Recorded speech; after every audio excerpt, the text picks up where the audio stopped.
These are the names of the sons of Israel who came to Egypt with Jacob, each with his household: Reuben, Simeon, Levi, and Judah; Issachar, Zebulun, and Benjamin; Dan and Naphtali; Gad and Asher. All the descendants of Jacob were 70 persons. Joseph was already in Egypt. Then Joseph died, and all his brothers, and all that generation.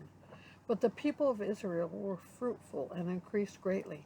They multiplied and grew exceedingly strong, so that the land was filled with them.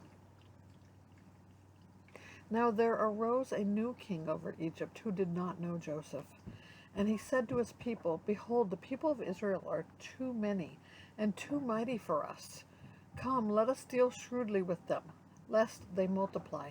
And if war breaks out, they join our enemies and fight against us and escape from the land." Therefore they set taskmasters over them to afflict them with heavy burdens. They built for Pharaoh store cities, Pithom and Ramses. But the more they were oppressed, the more they multiplied, and the more they spread abroad. And the Egyptians were in dread of the people of Israel. So they ruthlessly made the people of Israel work as slaves, and made their lives bitter with hard service in mortar and brick, and in all kinds of work at the field. In all their work they ruthlessly made them work as slaves.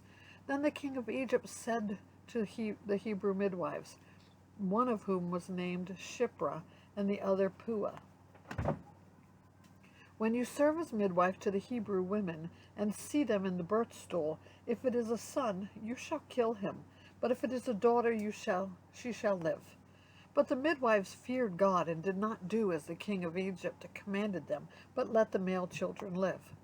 So the king of Egypt called the midwives and said to them, "Why have you done this and let the male children live?" The midwives said to Pharaoh, "Because the Hebrew women are not like Egyptian women, for they are vigorous and give birth before the midwife comes to them." So God dealt well with the midwives, and the people multiplied and grew very strong. And because the midwives feared God, he gave them families. Then Pharaoh commanded all his people, "Every son that is born to the Hebrews shall be cast into the Nile, but you shall let every daughter live."